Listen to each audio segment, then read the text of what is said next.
Широкие лиманы, зеленые каштаны, качается шаланда на рейде голубом. Красавица Одессе, мальчишка галаштаны, с ребячих лет считался заправским моряком. И если горькая обида мальчишку станет донимать, мальчишка не покажет вида, а коль покажет, скажет ему мать. Ай, Мишка, ай, как не стыдно, такой большой, а плачет.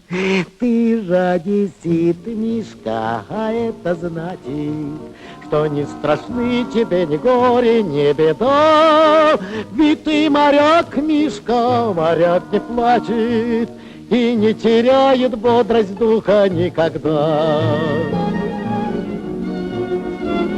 Изрытые лиманы, поникшие каштаны, красавица Одесса под вражеским огнем, с горячим пулеметом на вахте неустанно, молоденький парнишка в бушлатике морском. И эта ночь, как день вчерашний, несется в крике и пальбе.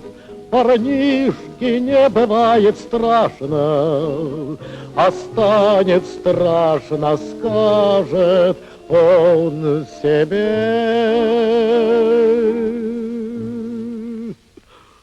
Ты одессит, Мишка, а это значит, что не страшны тебе ни горе, ни беда.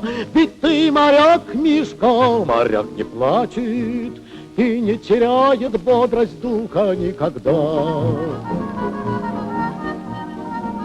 Изрытые лиманы, поникшие каштаны и тихий скорбный шепот приспущенных знамен, в глубокой тишине, без труб, без барабанов, Одессу оставляет последний батальон.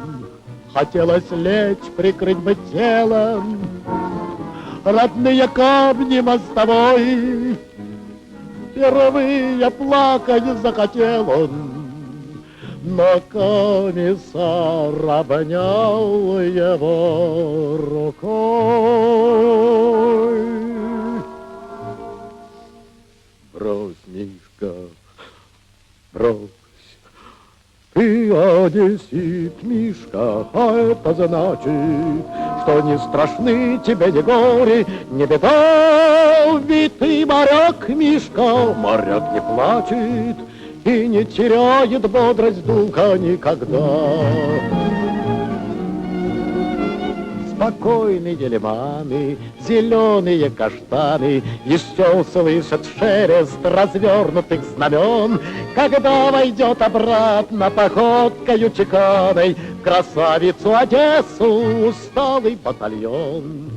И уронив на землю розы, знак возвращения своего, парнишка наш не сдержит слезы, но тут никто не скажет ничего.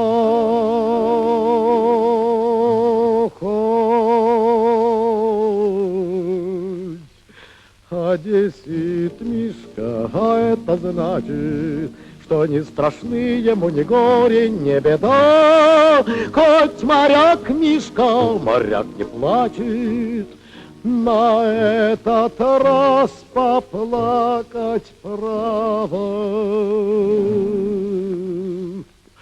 не беда.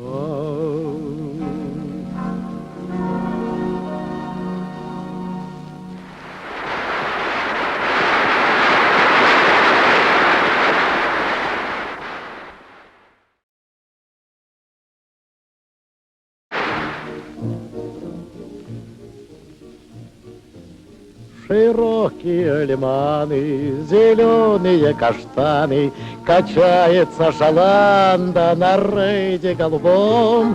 Красавица Одессе